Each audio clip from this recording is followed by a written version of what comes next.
You're listening to MedX, the Medical Extrusion Podcast. Presented by U.S. Extruders. Extrude with confidence. Custom extrusion equipment designed for you and your application. Welcome to the MedX Podcast. I'm your host, Steve Maxson. Today's discussion is focused on deflectable and steerable catheters, and our guest is Ross Paulson, VP of Engineering and Design Services at Midwest Interventional Systems, based in Maple Grove, Minnesota. Midwest Interventional Systems is a contract design, development, and manufacturer of minimally invasive delivery systems. Ross, thanks for carving out some time to meet with us today. Absolutely. It's a pleasure to be here and to speak with you. Looking forward to it. Great. To start off, Ross, please give our listeners a little bit about your background. Yeah, so a little bit about my background specifically.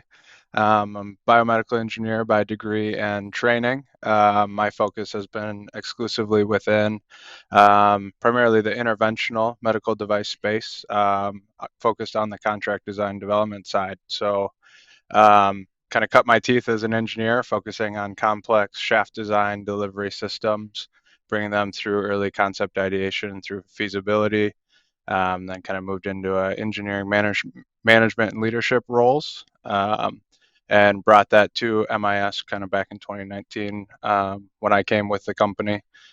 Company was founded in 2017, so I've been with it for most of the duration, and we, as you noted, focus in those same areas. Excellent. Yeah.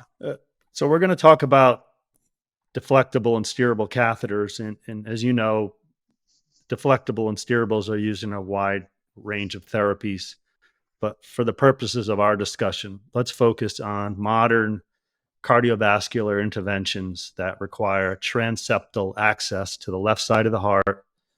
So we're talking about left atrial appendage occlusion devices, mitral valve repair, ablation catheters, and EP for treating AFib, and then, of course, echo for visualization and guidance during the procedures. Does that sound okay to you? Yeah, I mean, among kind of all of the other areas that we could focus on, I think that's a great starting point for us here. Okay, great. Before we get too deep into this, please go over some of the design inputs that are required for deflectable and steerable catheter shafts. Yeah, so I mean, when we start working with quite a few of our end customers, we work on defining a lot of those kind of functional or performance product specifications. So working through and defining kink, kind of how tight it can go before we start to see degradation of that design, bend angle and bend diameters. So what that specific distal shape looks like in those shafts, whether or not we want symmetrical or asymmetrical articulation, if we have more than one steering plane, how many steering planes. So if we're going to bend in 1, 2, 4, there's some pull wire forces, and then, depending on the applications, whether or not that's kind of a guide sheath or we're delivering a valve or some sort of repair device or whatever that end payload is, we obviously need to work with the overall system requirements, introducer compatibility, what some of the insertion and withdrawal forces are, both from the overall system perspective as well as the perspective of the implant itself for loading and deployment. So we really kind of work on defining a lot of those high level. They're similar based on a lot of the anatomical pathways, but change based on kind of the end user need. Okay. For the applications that we agreed to focus on, I believe that most of the steerable catheters are bi-directional.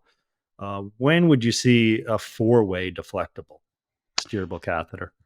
So we've typically found that there's 2 areas where we're processing a construct or layup method that would be similar to a quadridirectional. Either we're doing a uni or bidirectional sheath that has accessory lumens. That's kind of the same processing, same understanding and approach from our end, but we may be running electrode wires, additional fluid pathways, or accessory lumens for other applications.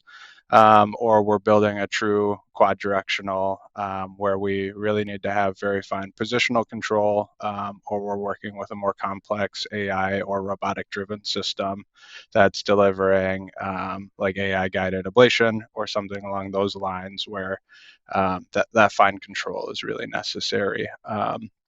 There's a couple other applications where there may be lower force applications where we're not necessarily deploying a higher force valve or implant, but that repair mechanism, we're able to kind of optimize the number of sheaths that are needed to navigate. A lot of systems end up with 2, 3, 4, 5 sheaths to get there. But if there's an N lower force application, we may be able to remove or combine 1 or 2 sheaths into that quad directional state to really ensure we get native annulus alignment, or we're able to navigate within kind of based on whatever that patient demographic is. If there is a very specific feature within that anatomy, we can navigate to that with better control with that 4-way if we don't have some of those higher force applications, and kind of optimize the overall delivery system profile. Okay, excellent. Walk us through some of the basic design properties of deflectable and steerable catheter shaft and the construction, such as the reinforcement, the pull wire lumens, the pull wire mechanism, and the extrusions, both on the inner layer, the lubricious inner layer probably, and the outer jacket extrusions. Yeah, absolutely. In your question, you kind of touched on a lot of them, but kind of working from, looking at a standardized design, looking from the inside from the ID to the OD of that shaft. Typically, we're starting with an inner liner. Historically, it's always been PTFE. Exactly as I think you've noted on some of your previous podcasts with some of your previous guests, everyone's kind of aware of those supply chain challenges. More recently, we've been looking at a lot of lubricious thermopolymers, lubricious additives to those higher diameter PBAXs and nylon 12s. So kind of that inner lubricious liner, depending on application, that can kind of change more recently based on material. For some higher force applications that would be prone to delamination, we may sometimes be adding a tie layer in, so just a thinner layer thermoplastic. Outside of that, we have, again, working with a very high level standardized design, our reinforcement layer, whether or not that's braid, coil, a laser cut hypotube. So, we have kind of a lot of different tools in our tool belt within that reinforcement layer, maybe even making that 2 layers, changing throughout the length where those layers, what the PPI is, the pitch is, kind of changing which of those tools we're using along the length of that shaft. And then we have, kind of that outermost jacket. And typically within that layer, exactly as you noted, that's where we're running the pull wires. Sometimes those have their own kind of lubricious liner within them. Depending on application, they can sit inside or outside of the reinforcement layer.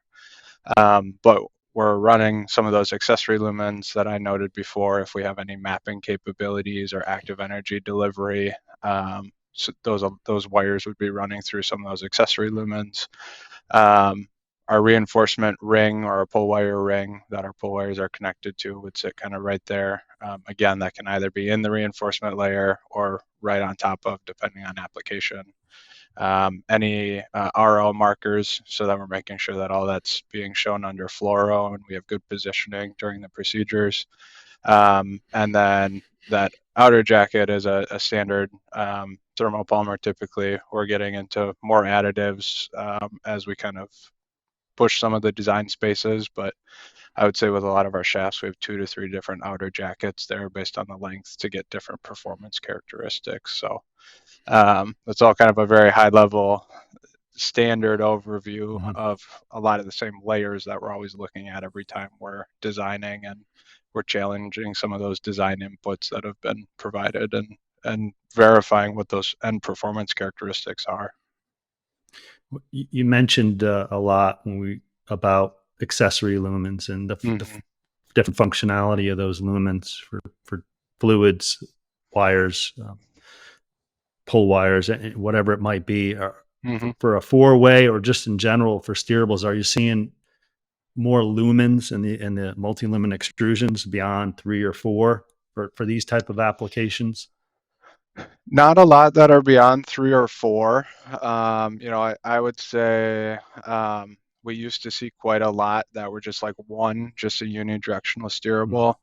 So I would say with at least a lot of the programs and devices we're working on, we are moving a lot more into kind of the 2 to 4. So where we may be adding another plane of deflection, but we're really adding some additional lumens. And then, especially with some of the designs that really require high positional control and really predictable articulation, really ensuring that, if you have a design that articulates when you look down the end of the catheter, really ensuring that that's in plane and not deviating up or down while you articulate. There's been kind of a higher need for those more precise articulations. Getting the symmetry of the lumens has been a lot more critical, as well as like the concentricity of some of those outer jackets and the components that go into it. But we work while we do have a good number of programs that we work on that are later phase in production that we're kind of really attuned to the design for manufacturing aspects of it.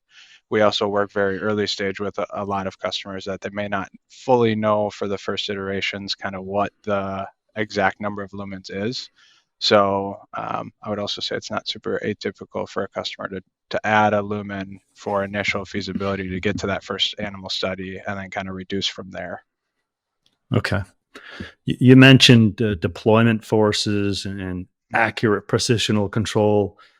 Does that have a bearing on the reinforcement that you design, whether or not it's a laser cut hypo versus a braid or a coil reinforcement? For instance, maybe higher deployment forces for a structural heart application versus a electrophysiology ablation catheter. Yeah, so those two you kind of mentioned, along with the anatomical pathway and kind of what that overall system looks like, and all of those functional requirements kind of drive us towards where we're going to go and target with that reinforcement layer. With kind of a ablation or active energy versus like a passive electrode reading, some of those have less stringent kind of force requirements on them, where the shaft design doesn't need to be as complex or as robust to maintain the same performance that's required for kind of the life of that procedure, depending on how many articulations it'll need, how many ablations would be required within that procedure. With some of those higher force applications, especially in a couple of the anatomical areas that get kind of very tight or tortuous while you're doing a valve deployment or a repair, there are absolutely benefits over braid or coil with a laser cut, and vice versa, right? Because when we look at that, we look at the cost of those changes. Everyone is sensitive to lead times. How quickly can we iterate? How quickly can we prototype? Can we get designs to market, but also do that in the most cost-effective manner? So, as with a lot of companies similar to ours, like we have full braiding and coiling capabilities in-house, but we, for example, don't have laser cutting in-house. So we work with a lot of local partners, and kind of depending on where those capabilities lie, and especially with some of the supply chain items, one thing we found, for example, is to design and iterate a laser cut hypotube may take a couple weeks up front, and then your subsequent iterations are 1 week and very quick. A braid or coil, you may be able to get the first designs in 1 week and still kind of maintain that iteration. But really kind of understanding what levers can get pulled with each of them, and where you could be with a laser cut, for example, where you could be selective with the cut patterns to maintain some of your tensile requirements, but still get preferential bending, for example.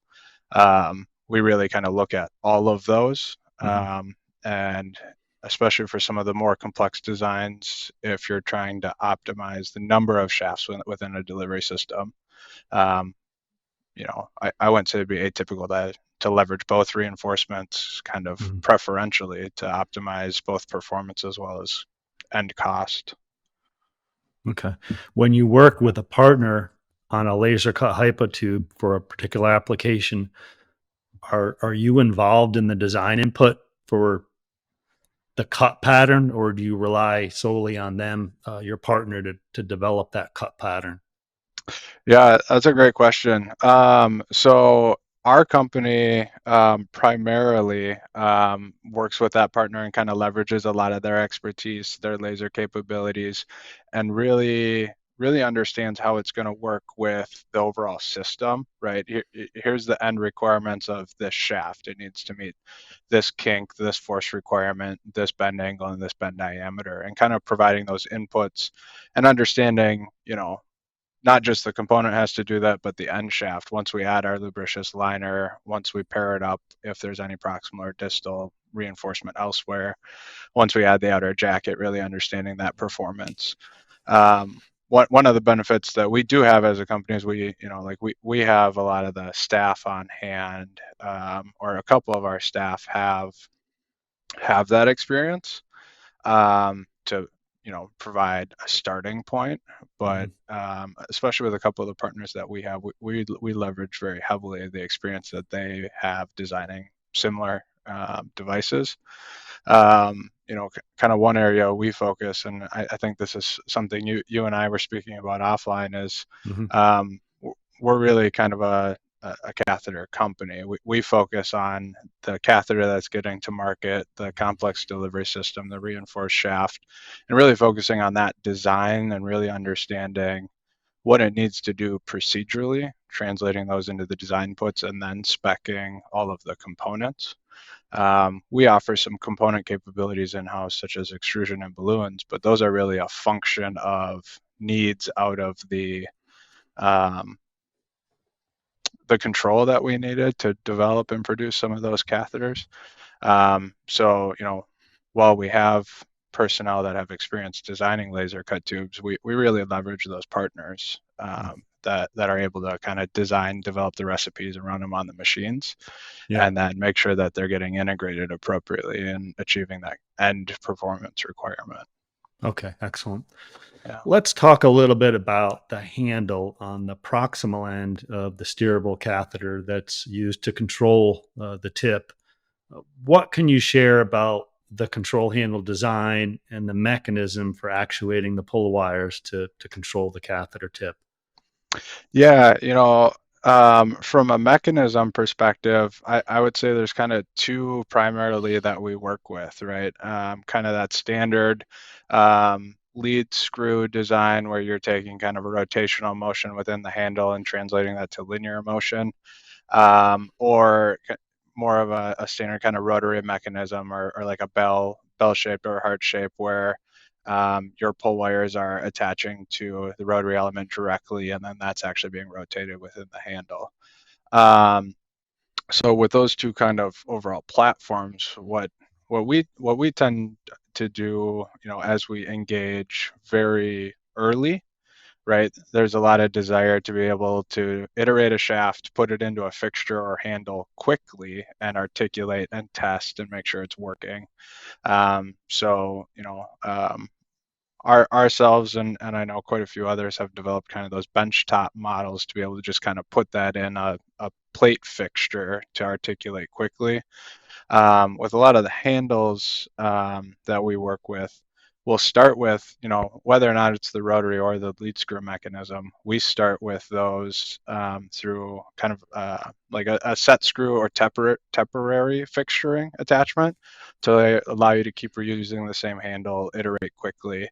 And then long term, after kind of full characterization of the shaft, as you get further into the development process, right, those can turn into crimp typo tubes welded welded hypo tubes to those for more of that kind of longer, more robust design element where you aren't going to be,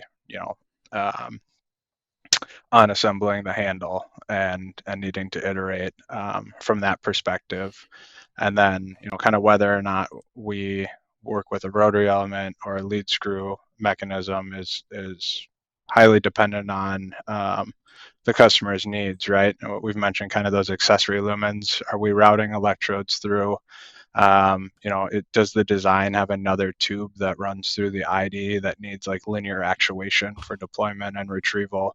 So really just kind of understanding all of those secondary and tertiary aspects of the design impacts, which steerable handle overall design we're going to go with based on through lumens, accessory lumens. And the overall handle profile will stay the same, but some of the internals will shift as you get to more of a steady state design, and disassembly of the handles isn't required.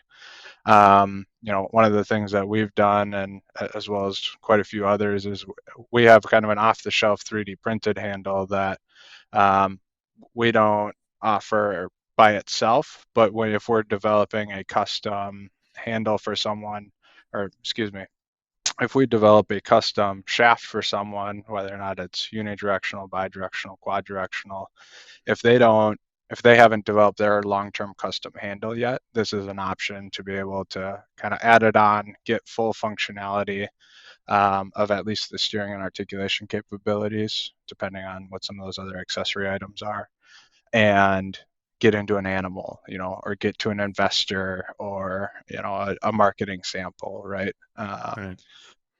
Without having to develop that custom handle right away, because we all know once you develop the shaft and you bring it to an animal, there's going to be changes both for the shaft and the handle, physician feedback, and so we've developed that for our internal use to kind of accelerate that development process, and save money, quite frankly. You want to make sure that kind of the business end of the catheter is doing exactly what it needs to before making kind of the investment in the handle set. Okay, interesting. Yeah. Ross, this has been a real great discussion. Appreciate you taking the time to join us on the MedX podcast to talk about steerable and deflectable catheters, and we hope to have you back on again soon. Likewise, I really appreciate you taking the time, and I look forward to talking again soon.